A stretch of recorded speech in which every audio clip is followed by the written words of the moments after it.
A wise person once told me, dreams don't work unless you do. We try so hard in our lives to fit in. We try to fit into certain groups, certain frats, certain sororities, among certain friends, yet the people we idolize most are the ones that stand out. But when you're prepared, there is no fear. There is no fear of failure, because even if you've walked out of something and you feel like you failed at it, your preparation is so strong that you're gonna take that failure and turn it into the outcome you desire. And most people stop at failure, okay? We've all failed at things. I'm gonna continue to fail at stuff, right? It's the most powerful tool you can use, but it all depends on how you use it. What would your future be like if you decided to want that which you desire so strongly that it prepares you past your fears, that you experience the fear, as the one book says, feel the fear and do it anyway? Life is 10% what happens to you, is 90% what you do about it. No matter who you are, no matter where you are in life, you can take the lid off of your job. And if you're wondering if you still have the lid on in your life, here are some clues that's gonna let you know that the lid is still on. If you're not excited about waking up in the morning, if you're sitting around bored out of your mind, if you got time to do everything anybody asks you to do, you probably got the lid on.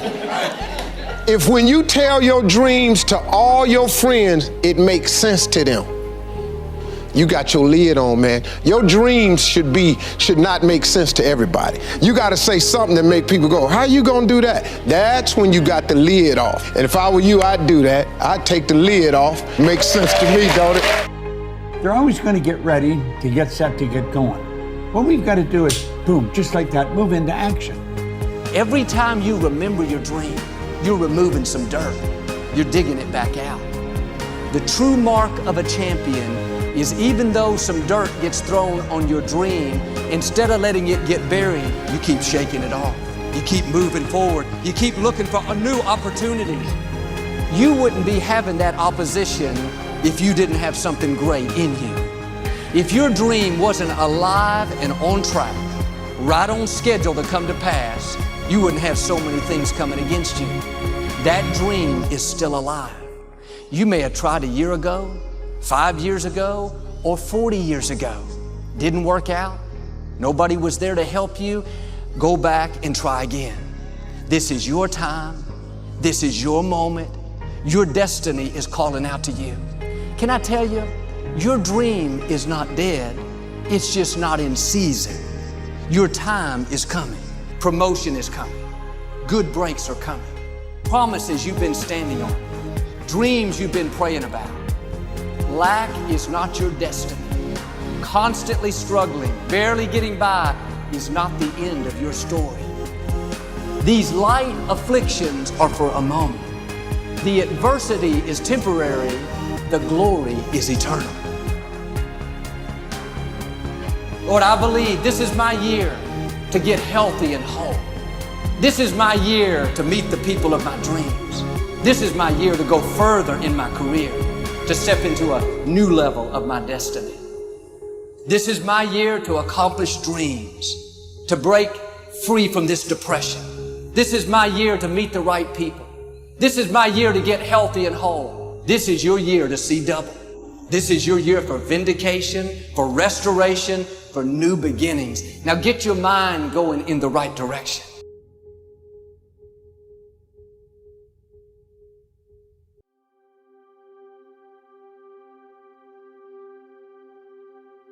Here's the secret. The people that do the most with their lives, the people that seem the most self-assured, the ones that seem to embody confidence, the ones that seem to define confidence, they're the ones that had to face down the most fear. They simply didn't linger in it. Don't hate your competitors. Respect your competitors. Learn from him. I had a very important person in my life come to me and say, who's your hero? And I said, I don't know, I got to think about that. Give me a couple of weeks. I said, I thought about it. You know who it is? I said, it's me in 10 years. So I turned 25 10 years later. That same person comes to me and goes, so are you a hero? And I was like, not even close. He said, why? I said, because my hero is me at 35. So you see, every day, every week, every month, and every year of my life, my hero is always 10 years away. I'm never going to be a hero. I'm not going to attain that. I know I'm not. And that's just fine with me because that keeps me with somebody to keep on chasing. That's the thing. Success and failure are generally slow processes.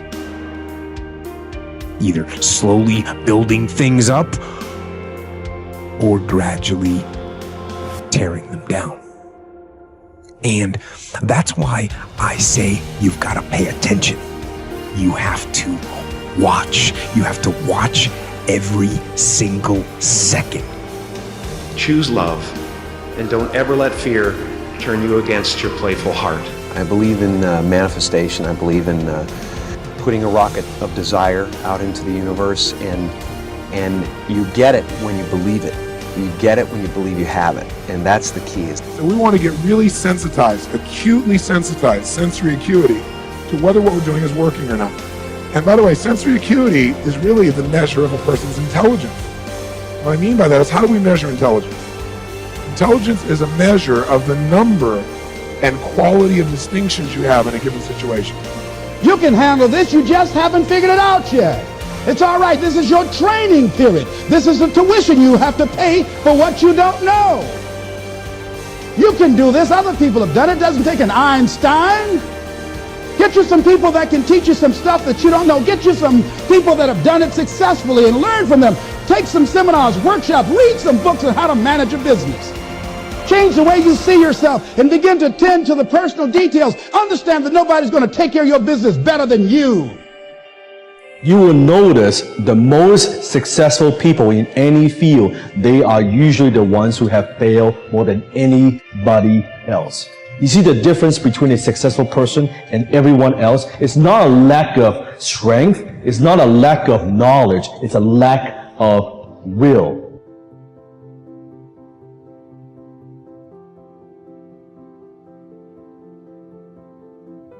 You must experience what this life is totally, isn't it? Before you go, you must experience this. If you do experience that, then such questions will never arise in your mind, because that's not the way existence is.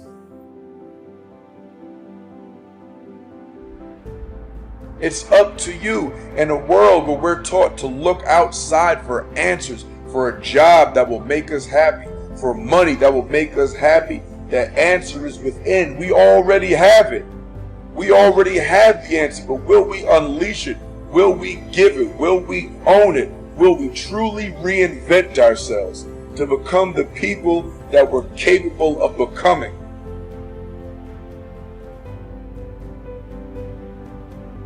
The bow too tightly strung is easily broken, says one of the proverbs. Balance is a gorgeous thing. So be monomaniacal in your execution around your high-value targets, your HVTs, your mission plan, but also build in some rewards. And that's going to send a gorgeous message to your conscious and your subconscious mind that, hey, this daily practice of execution around my deliverables is a beautiful thing. And you create this thing called momentum. And the monk who sold his Ferrari, I went back and I saw this recently. I think there's a whole chapter on momentum. And you become like this. I love skiing. You start off small, but as you go down the slope, you pick up momentum. A lot of people say, Robin, where do I start? I want to start a new business. I want to become a better artist. I want to find the love of my life. I want to be a world-class creative. I want to multiply my financial life. Where do I start? You just start. You just start. There's great power in the start. And when you start, life starts supporting you. Well, God wants us all to be courageous, because He knows we'll face times in life and situations and circumstances that it takes more than just a desire, it takes courage.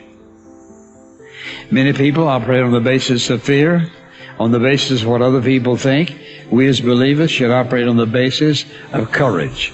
Courage to say no when we ought to say no. Courage to say yes when we should say yes. So what kind of courage do you have? Is yours sort of floating between depending on the situation? Or do you know the difference between right and wrong for your life? And you've made up your mind.